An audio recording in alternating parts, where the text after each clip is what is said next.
Olá pessoal, tudo bem? Essa semana aqui na clínica veio algumas perguntas bem interessantes com relação, Valdir, numa prescrição nutricional, tá? Tecnicamente falando. O que seria mais interessante para um pós-treino? O que seria mais interessante para tentar recuperar de forma mais adequada o tecido muscular? Ou, daqui a um tempo, o órgão muscular, né? Então, o que a gente pode ver que seria de extrema importância para a recuperação muscular, num pós-exercício físico, um pós-treino, que a gente possa dizer, um dos macronutrientes mais citados, tá? Além do carboidrato, seria proteína. Então, sim, quando a gente fala em pós-exercício, a gente não está falando só do que vai comer pós o CrossFit.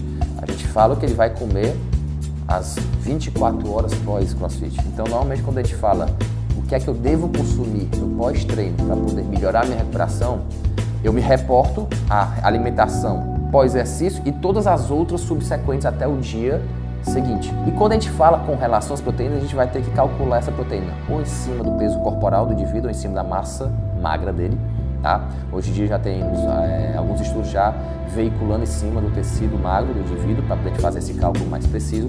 Mas de uma forma geral, em cima do peso corporal, essa quantidade de proteína não pode ser desequilibrada durante o dia. Exemplo, então digamos que eu tenho um indivíduo que vai consumir em torno de 125 gramas de proteína por dia, tá? E essas 125 gramas dê algo em torno de 1,8 a 2 gramas de proteína por quilo de peso para ele, tá, ok? A divisão dessa proteína durante as 24 horas não pode ser de forma desequilibrada. Por exemplo, de manhã no café da manhã ele consome 10 gramas, no almoço ele vai consumir ali 30 gramas, nos lanches só 5 e no jantar ele vai começar a comer todo o restante, sei lá, 60, 70 gramas quanto sobrou aí. Bem, quando a gente faz essa distribuição desequilibrada, a gente não consegue maximizar de forma ideal a taxa sintética fracional do tecido muscular, ou seja, a taxa de síntese proteica do tecido muscular. Quando eu faço isso de forma equilibrada, eu boto 25 gramas em cada refeição, faço pelo menos 5 refeições ao dia, dividindo isso de forma igualitária, né? Eu consigo maximizar bem mais essa quantidade de síntese proteica no tecido muscular de forma aguda, tá? Do dia, isso, das 24 horas do dia. Pois bem, então quando eu vou dividir isso de forma igual, eu consigo ganhar em recuperação muscular, eu consigo ajudar também, caso eu queira hipertrofiar esse meu indivíduo a longo prazo, tá? Ninguém hipertrofia em 1 semana, 2 semanas e 1 mês, demora anos para isso acontecer. Eu consigo ter uma eficiência maior também nesse processo. Então, o que eu deixaria de dica aqui com relação à prescrição de dieta é ficar bem atento à proteína, dividir ela de forma igualitária durante as 24 horas e tentar pelo menos observar um aminoácido dentro do aminograma de cada refeição, que é interessante ser calculado isso também, a leucina.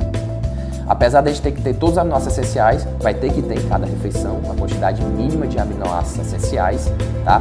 Eu tenho que ter uma quantidade adequada de leucina em cada refeição. Caso essa quantidade de leucina não seja atingida, eu provavelmente não consigo atingir a síntese proteica máxima no meu tecido muscular.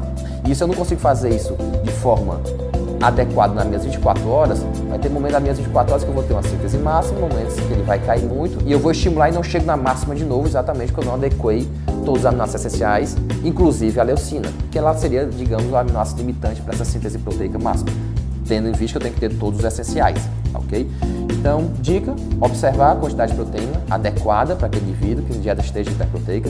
Nessa dieta hiperproteica eu consiga equalizar isso nas minhas 24 horas, em pelo menos 5 refeições, e aí depois em outro momento a gente pode conversar sobre o sono, que no momento do sono essa quantidade de proteína vai ter que ser um pouco maior, e observar a quantidade de aminoácidos essenciais em cada refeição, principalmente a leucina. Então a gente fazendo isso numa prescrição nutricional, a gente consegue otimizar e muito a nossa prescrição à base de proteínas para tentar melhorar a recuperação muscular ou a longo prazo, associado, claro, aos treinos de CrossFit, o processo de hipertrofia. Tá ok, galera? Então obrigado aí, a gente se encontra na próxima.